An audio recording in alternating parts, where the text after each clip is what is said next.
Mutual presents The Mysterious Traveler.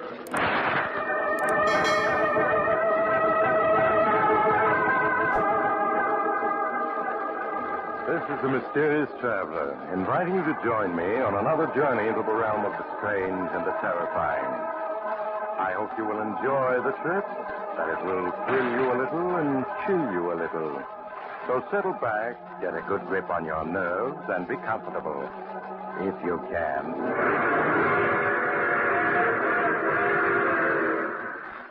Where are we going? Why, today we're going to venture into a fantastic and little-known field, the human mind. It's a story I call Mind Over Murder.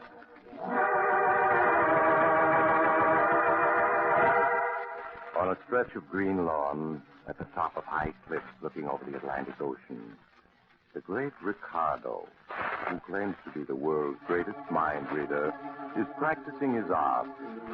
He's preparing for the vaudeville tour he's soon to begin. Assisting him are his lovely young wife, Ellen, and Carl Gardner. That's it, Carl. Tie the handkerchief tightly over my eyes. Now, are you sure I can see nothing? Nothing whatever? I know positive you can't, Mr. Ricardo. I'll bet my month's wages on it. You are quite right. My eyes are in darkness. But my mind is not. Ellen, Yes, Ricardo. did you bring out the basket of books I asked you to? Yes, I have them here. All right, Carl, go pick a book out of the basket. Any book at all. Yeah, sure thing, Mr. Ricardo. Now what? Now open it to a page, any page. Have you done this?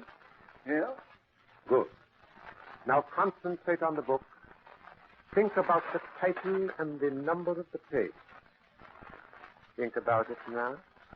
Ah, yes, it is coming to me.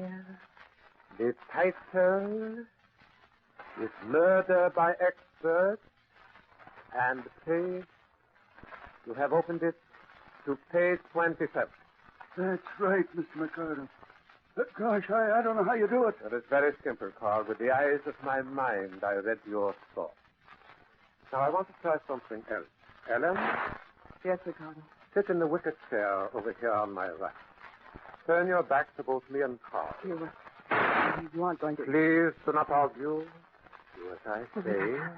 I just can't. Yesterday, my head ached for hours. Please don't make me. It would come easier in time. Sit down.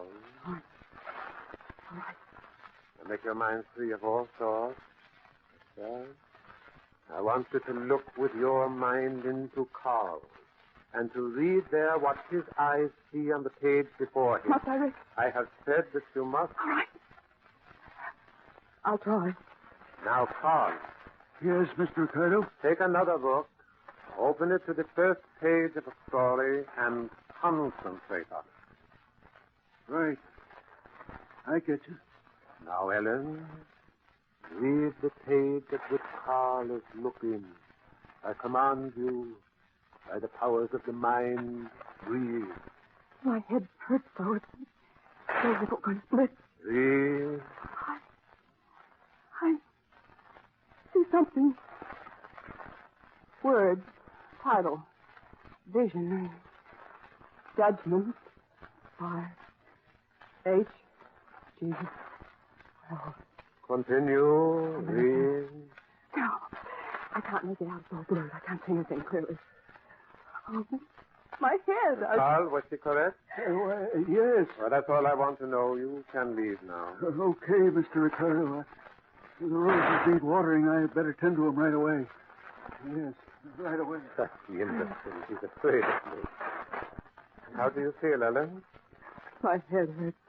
There, my dear. It will quickly pass. And in no time you'll find the whole thing as easy as powder in your nose. Ricardo, I can't. I just can't help you when you're acting. When you tell me to try to read something in Carl's mind, I feel as if my brain were going to split. You will help me, my beautiful one. You will see. Now, I'm going into the house. You may sit here and look at the ocean until your head feels better. Oh, you will have company. I see my handsome young press agent coming forward. You must be nice to him, Ellen. He's really a very good press agent. Oh, there you are, Ricardo. I was looking for Oh, it's too bad your mind is one of the few I cannot penetrate, Tom, or I would have known that. Was it about something special? you. Oh, just about these advanced stories to go out to the Boston editors. I have them all written. Oh, excellent. I'm going up to the house now, and I'll read them right away. Stay and keep Ellen company, Tom. I'll see you both presently. All right, Ricardo. What's the matter, darling? What's he been doing? It's nothing, Tom. I just have a little headache. Been making you work with him in his act again, hasn't he? Please, Tom, I'm all right, really. Ellen, listen to me. You know things can't go on the way they are. You've got to leave Ricardo. Do you hear? Leave him and divorce him. No, Tom, I can't. I just can't. You're scared to death of him, but there's no reason to be. He's just a phony mind No, reader. Tom. He's not phony. He can read minds. Sometimes he tells me just what I've been thinking. Oh, Tom, it frightens me. I wish I could read it, but he won't let me. If I tried, he might do something terrible. No matter what you do, I'm going to get you away from Ricardo. I'll kidnap you if necessary. I'll...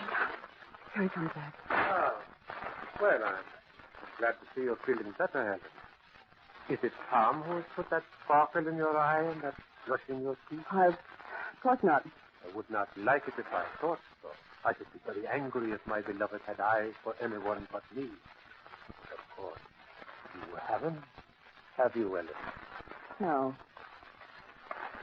No, of course not. For you love me devotedly, do you not?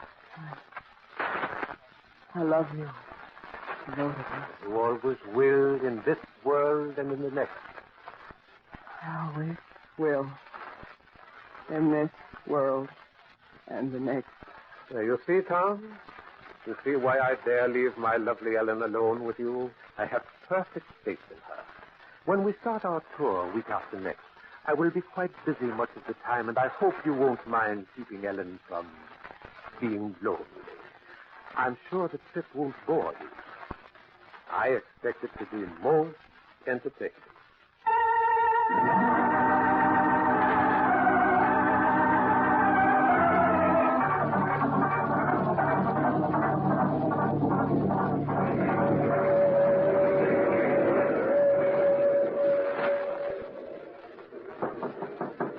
Ellen?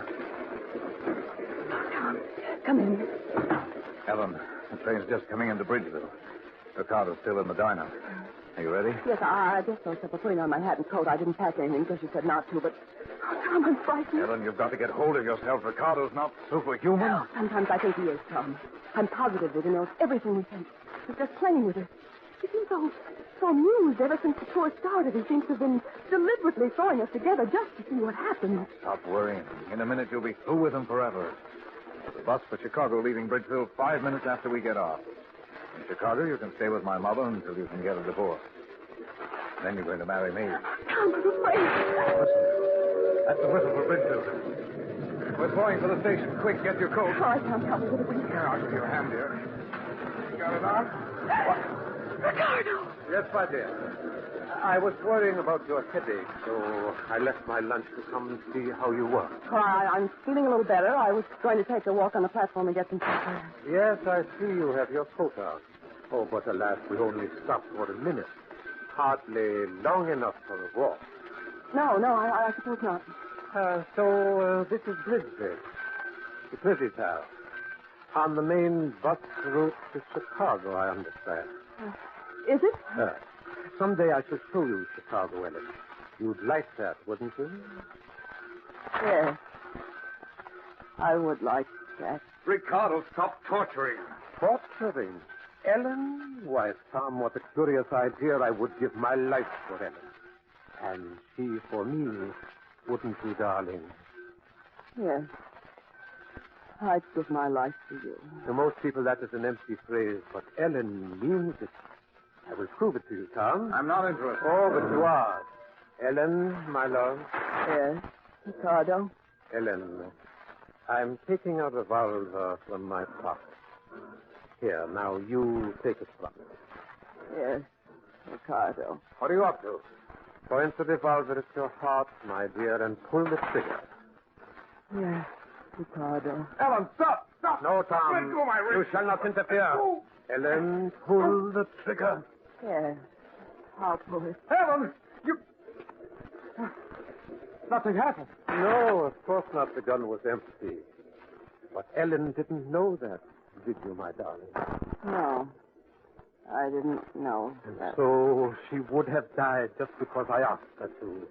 Such devotion is very rare. It is the kind that lasts through all eternity, as ours will. For we shall always be together, Ellen and I, while we live and after we die. Nothing will ever separate us. Nothing, whatever.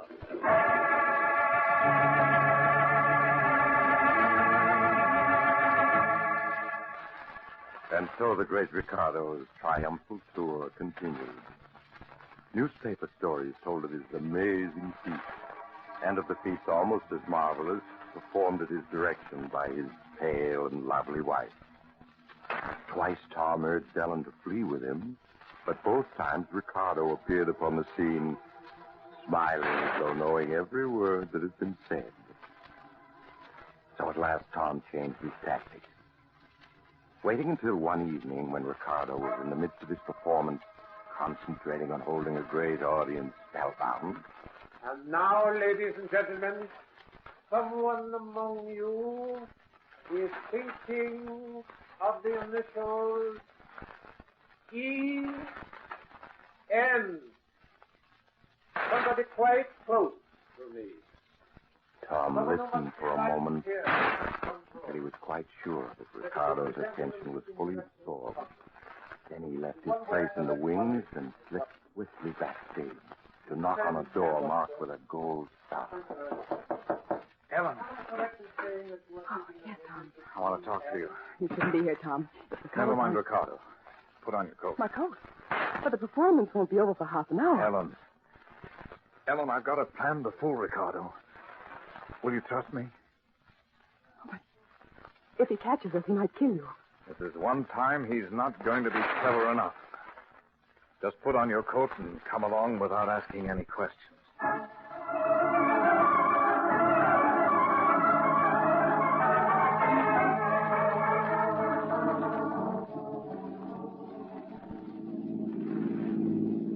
But where are we, Tom? We've been driving for an hour, turning this way and that, and I haven't any idea which way we've come. You're not supposed to have, Ellen.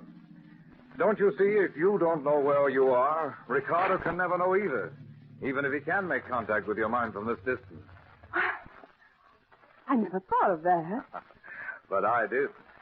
So this time I made my plans without telling you. The Hillview Inn. Oh, what a quaint little place, Tom. And what a lovely view over the hills. Yes, isn't it? It's a funny little place. I found the ad in the paper. That I've engaged a room for you and one for me. We'll stay here tonight. Tomorrow, Ricardo will be in Buffalo, and we'll be heading in the opposite direction. Tom, there's someone standing in the shadow beside the porch. That's probably the manager waiting for us. Is that you, Mr. Adams? No, Tom. This is I, the cop. What? Yes, my beloved. I've been waiting for you. What took you so long, Tom? How did you get here? How did you know we were coming here? Why, Tom, it was I who told you to bring Ellen here. That's a lie. No one knew we were coming here but myself. Did you think this was your idea? On the contrary, I put the thought into your head, every bit of it. That's impossible. I even suggested to you to look in the paper where you could find the advertisement for this delightful little inn. I don't believe it. Yes, Tom, at last, after painful effort, I have succeeded in forcing my thoughts into your mind. And now I have another little matter to settle with you. Your undesired attentions to my wife. Ellen isn't your wife anymore, Ricardo. She's left you for good. Ellen, is that true? No, Ricardo. I love you. Ellen, he's making you say that. Ellen, my dear, tell Tom just how you feel toward him. I've been playing with you, Tom, to amuse myself. You've been very stupid not to realize it. I'm not impressed by your tricks, Ricardo. Ellen is leaving here with me now. Ellen is not leaving. But you are. You see that railing behind you? Beyond it is a 50-foot drop to a rocky ledge. What of it? In a moment, you are going to fall accidentally over that railing and be killed. You see, there are only the two of us. And I am far stronger than you. Oh! Now, I will show you a trick of Oriental wrestling. Come look out. He's walking me back to the railing. Maybe I know some tricks too, Ricardo. Now, how do you like this one? Come look. He's lying down there on the ledge. His body's all twisted. Yeah. I'm afraid he's dead. No. No, he isn't. He's alive. He's in pain. He's making me feel pain, too. No, Ricardo. No. Stop it. Stop it.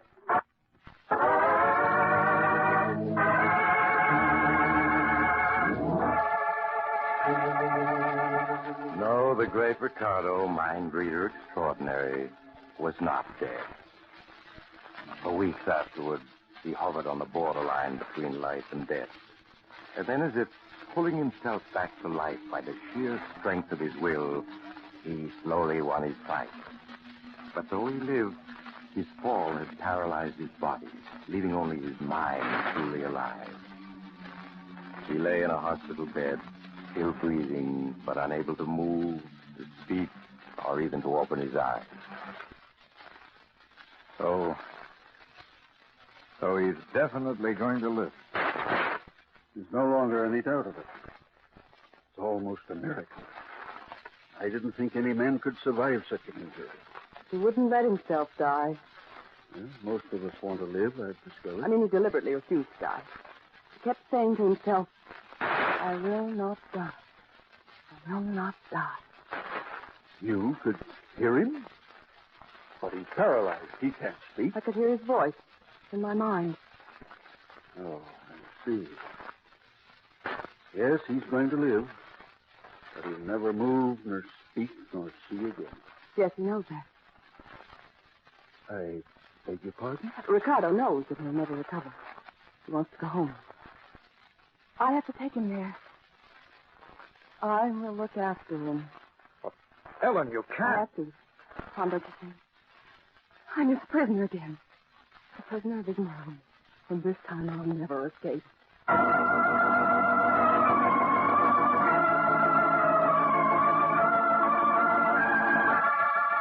And so the great Ricardo returned home, a living dead man. There in the house on the cliffs, aided only by a nurse who relieved her at night, Ellen cared for him. Tom stayed close by to help her in any way he could, and did his best to persuade her to turn Ricardo's care over to professional nurses. Ellen, listen to me. You can't ruin your life like this just to care for a man you hate. I have to. I can't go away. He won't let me leave the house. If I do, I find myself turning back without knowing what I'm doing. But, Ellen, you My can't. mind isn't my own. He controls it. Lying in his bed in that room there, never moving. Ricardo controls my mind. Oh, Ellen, I'm sure that's just a delusion. A psychiatrist could prove it to you. Ricardo was injured, helpless. But his mind isn't. It's more powerful than ever. All his strength is concentrated in it. If it weren't for the power of his will, he'd die. But he doesn't want to die. He's planning something. Planning what? I don't know. But he still hates you and wants revenge. How you are letting your imagination run away with you. What can a man in Ricardo's condition do? I don't know, but he has something in his mind. Helen, you're overwrought. You need sleep. Look, darling. Why not take a sedative and go to bed? In the morning we can talk again. I have to wait until the night nurse gets here. All right, I'll stay with him until then. Now, go on. Get to bed. All right, Tom. I do need rest. But you better wait in the room with him. I'll go in now. Good night, Ellen. Good night, Tom. Oh, there you are. The great Ricardo. A man who was better than anyone else in the world. And now you're a living dead man. I wish you were a dead one. Then why don't you kill me, Tom? What? Why don't you kill me? Just put your hand over my mouth for a moment and you'll be rid of me. Carter. You can't be talking. You're paralyzed. I can speak to you, Tom. I speak with my mind, not with my voice. No, I don't believe it. You always were stubborn. Listen. Just now you were trying to get Ellen to leave me. But she never will. Ellen and I are joined together for all eternity. I'm going to free her from you somehow. Do you hear, Ricardo? Oh, now you're threatening me. That means you do believe my mind can speak to yours. Good. We'll have many interesting conversations in the days to come. Now, I'm going to rest. Good night, Tom. I shall see you tomorrow. You won't want to come, but you will.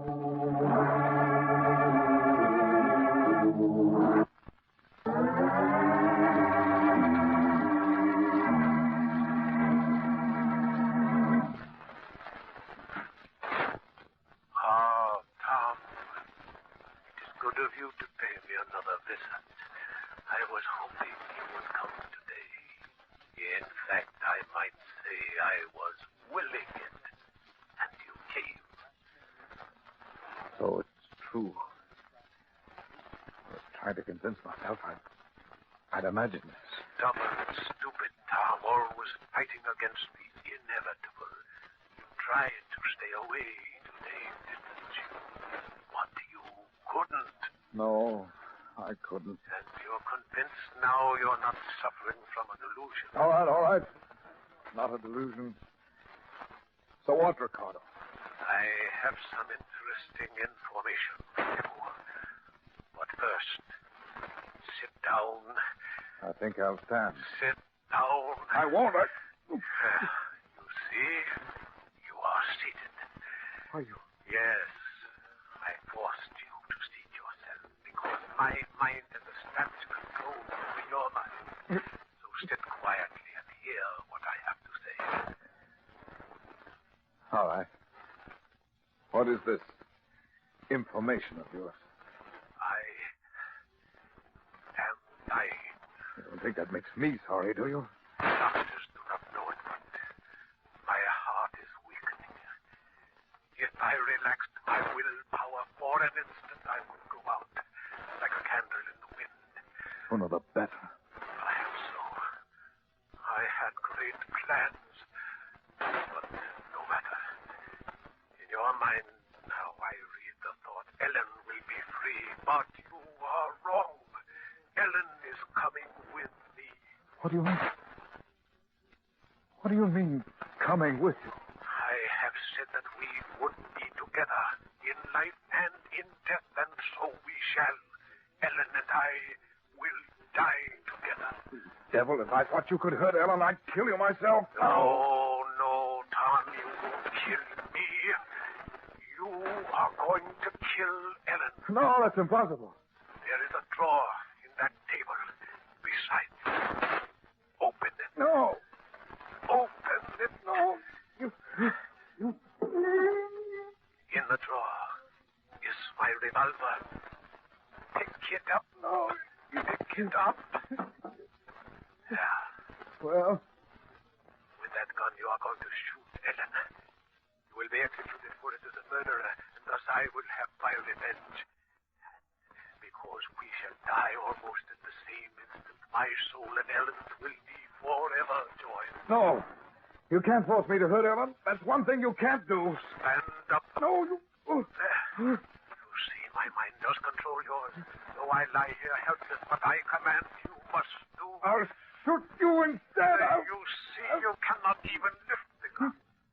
Now listen to me. Behind that screen, across the room, is a couch.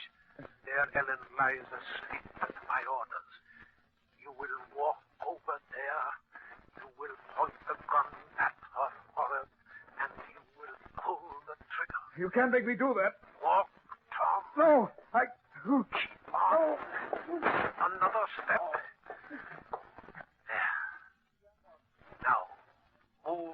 screen aside. No, no. Move the screen. Ellen! Ellen! She's dreaming of you, Tom. Aim the gun well. Fire. No! Ellen! Ellen, wake up! She will never wake again in this world. Pull the trigger. I won't! I won't! Pull the trigger. No! Ellen. Oh, Ellen. Yes, her mind has gone blank. I can no longer sense it. You have killed her. Ellen, I tried not to do it. I tried not to do it. Ellen, speak to me. She is dead. And when the police come, they will arrest you, and you will die for her murder. I don't care. Now that Ellen's dead, I don't want to live. But first, I'll make sure that you die too, Ricardo. That is not necessary. I am going now of my own accord. I am relaxing. I will, letting myself slip into the dark silence of death, where Ellen is waiting for me. She's there. She's just across the threshold, waiting for me. She's eager for me. No, you've tricked me. I won't die. I won't.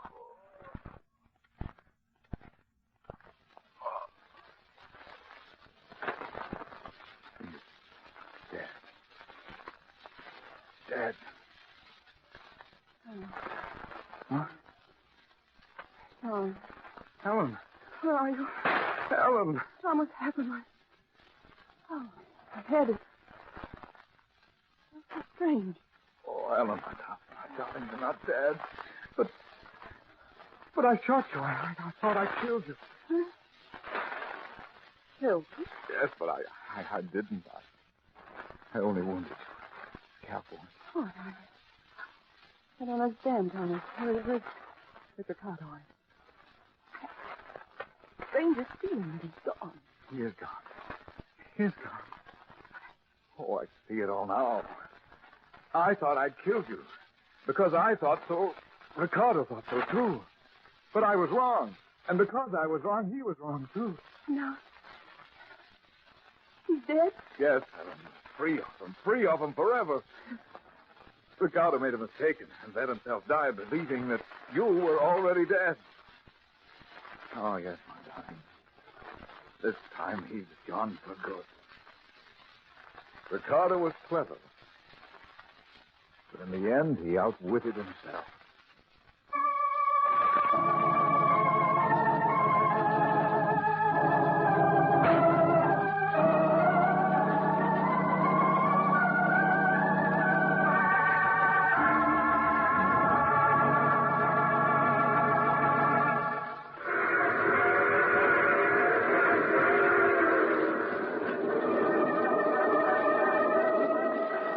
This is the Mysterious Traveler again. Did you enjoy our little trip? What became of Tom and Ellen? Why, Ellen's wound was serious, but far from fatal. Not nearly as fatal as Ricardo's mistake. Tom and Ellen are very happy now. But I wonder if they're as safe as they think they are. When you're dealing with a mind like Ricardo's, can you ever be quite sure, even though he is dead? I knew a man once everybody thought was dead, and he... Oh, you have to get off here. I'm sorry. But I'm sure we'll meet again. You see, I take the same train every week at this time.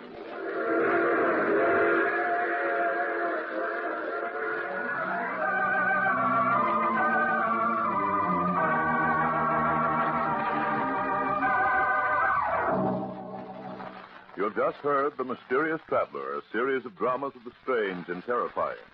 In today's cast were Maurice Tarplin, James Van Dyke, Jan Miner, Ian Martin, and Rod Hendrickson. Original music was played by Charles Paul.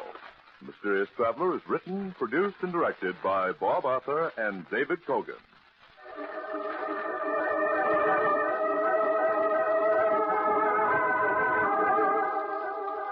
Listen next week to a tale titled death and the devil. Another strange and terrifying tale of the mysterious traveler.